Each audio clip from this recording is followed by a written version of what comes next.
नमस्कार, मैं हूँ अमिता पंकज, आप देख रहे हैं राजसत्ता एक्सप्रेस। राजसत्ता एक्सप्रेस के लीगल मैटर में आज बात करने जा रहे हैं केरल हाई कोर्ट के एक जजमेंट के बारे में। केरल हाई कोर्ट ने एक केस में जजमेंट सुनाते हुए कहा है कि हिंदू विवाह अधिनियम के तहत अमान्य विवाह से पैदा हुए बच्चे माता-पिता की संपत्ति के अधिकार के हकदार हैं।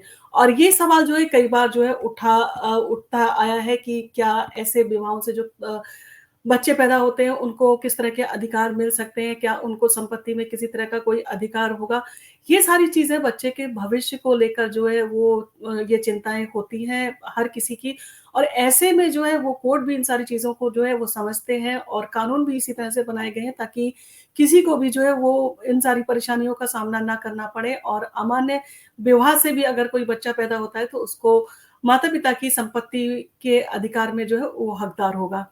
और केरल हाई कोर्ट के न्यायमूर्ति हरिशंकर बी मेनन ने एक ऐतिहासिक फैसले में घोषणा की कि हिंदू विवाह अधिनियम के तहत अमान्य विवाह से पैदा हुए बच्चे अपने माता-पिता की संपत्ति के वारिस होने के हकदार हैं।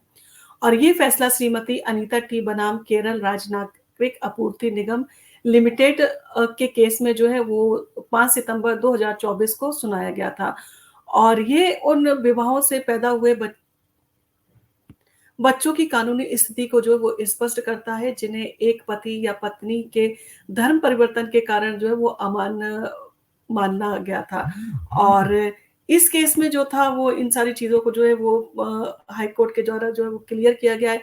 याचिकाकर्ता श्रीमती अनीता टी मृतक श्रीनिवास की कानूनी रूप से विवाहित पत्नी थी और इस जोड़े ने 1983 में हिंदू रीति-रिवाज़ों के अनुसार जो है विवाह किया था और उनकी एक बेटी थी। हालाँकि वैवाहिक कलह पैदा हो गई थी जिसके कारण याचिकाकर्ता ने भरण-पोषण का दावा किया था और अंततः श्रीनिवास ने जो है एक पक्षीय तलाक प्राप्त कर लिया, जिसे बाद में जो है न्यायालय ने खारिज कर दिया। और तलाक के लंबित रहने के दौरान श्रीनिवास ने जो है 1994 में जो है वो इस्लाम धर्म अपना लिया था और उसके बाद जो है चौथी प्रतिवादी लीला के से जो है वो विवाह कर लिया था, जिससे उनके जो 3 बच्चे थे।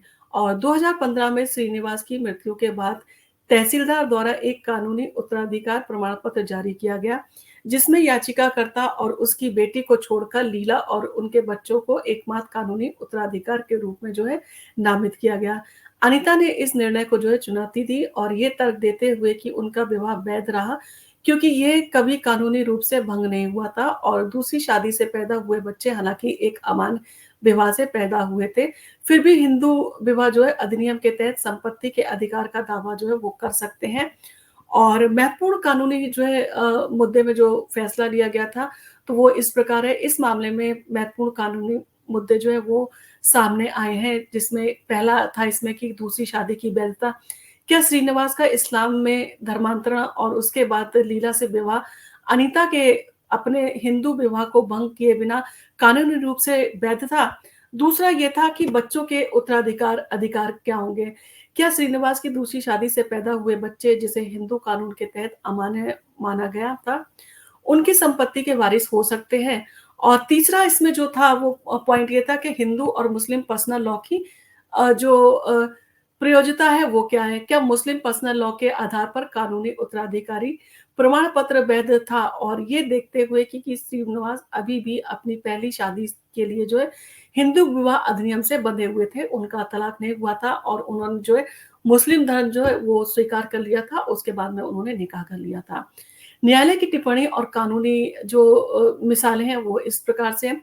न्यायमूर्ति मेनन ने जो सुप्रीम कोर्ट के कई प्रमुख निर्णयों का हवाला दिया, जिसमें सरला मुदगल बनाम भारत संघ और लिली थॉमस बनाम भारत संघ जो है शामिल हैं, जहां ये माना गया था कि इस्लाम में धर्मांतरण से हिंदू विवाह स्वतः भंग नहीं होता है। और न्यायालय ने इस बात पर जोर दिया कि मूल हिंदू विवाह को भंग किए बिना धर्म परिवर्तन के बाद पुनर्विवाह करना हिंदू विवाह अधिनियम की धारा 11 के तहत जो है वो अमान्य है। और इस मामले में न्यायमूर्ति मेनन ने पाया कि श्रीनिवास ने इस्लाम धर्म अपनाने और उसके बाद विवाह करने के बावजूद अनीता से उनकी पहली शादी कानूनी रूप से वैध रही, इसलिए हिंदू कानून के तहत दूसरी शादी अमान्य मानी गई। हालांकि न्यायालय ने हिंदू विवाह अधिनियम की धारा 16 के प्रावधानों पर प्रकाश डाला, जो अमान्य और अमान्यकरण विवाहों से पैदा हुए बच्चों को वैध बनाता है। और उन्हें अपने माता-पिता की संपत्ति विरासत में पाने का अधिकार देता है।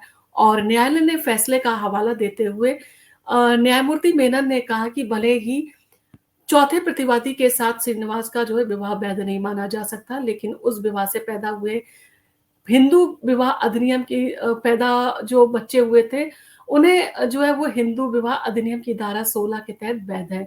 और ये इस प्रकार उन्हें जो है अपने पिता की संपत्ति विरासत में पाने का अधिकार है। और न्यायालय का निर्णय जो था वो ये था कि केरल हाई कोर्ट ने मुस्लिम व्यक्तिगत कानून के तहत दूसरी पत्नी लीला और उनके बच्चों को जारी कानूनी उत्तराधिकारी प्रमाण पत्र को जो है वो रद्द कर दिया। और ये देखते हुए कि उसने हिंदू कानून के तहत पहली पत्नी और बेटी की जो है स्थिति पर विचार नहीं किया, और न्यायालय ने फैसला सुनाया कि याचिकाकर्ता, उसकी बेटी और अम्मा ने दूसरी शादी से पैदा हुए 3 बच्चे सभी जो है वो श्रीनिवास के अंतिम लाभ और संपत्ति में बराबर का हिस्सा पाने के अधिकार हैं। और न्यायालय ने जो है वो इस तरह के निर्देश दिए कि दूसरे प्रतिवादी तहसीलदार को जो है याचिकाकर्ता और उसकी बेटी और श्रीनिवास और लीला के 3 बच्चों सहित एक नया कानूनी उत्तराधिकार प्रमाण पत्र जारी करना होगा। और केरल राज्य नागरिक आपूर्ति निगम मृतक के अंतिम और पेंशन लाभ को जो है वो 5 कानूनी उत्तराधिकारों के बीच में समान रूप से वितरित करेगा। और मामले के शीर्षक जो है श्रीमती अनीता टी बनाम केरल राज्य नागरिक आपूर्ति निगम लिमिटेड और अन्य थे। और ये फैसला जो था वो न्यायमूर्ति हरिशंकर बी मेनन ने जो है सुनाया था, और इसमें जो याचिकाकर्ता थी श्रीमती अनीता टी थी, और उत्तरदाता जो है केरल राज्य नागरिक आपूर्ति निगम मलप्पुरम की तहसीलदार लीला के और अन्य थे। और इसमें जो जिस तरह से जो है फैसला किया जो हाई कोर्ट ने, ये फैसला जो है नसीर बनेगा और आगे भी इस तरह की चीज़ों में जो है काम आएगा, क्योंकि अक्सर ये होता है कि लोगों को लगता है कि वो अगर धर्म परिवर्तन कर लेते हैं तो उनकी पहली शादी जो है वो स्वतः ही टूट जाएगी। परंतु कानून में ये जो है वो स्वीकार नहीं है। जब तक आप पहली वाइफ को जो है लीगल तरीके से डिवोर्स नहीं देते, तब तक आप दूसरी शादी नहीं कर सकते, भले ही आपने धर्मांतरण क्यों कर लिया हो। और ऐसे जो है अमान्य शादी से पैदा हुए बच्चों को अपने माता-पिता की संपत्ति में जो है वो पूरा अधिकार पाने का हक है।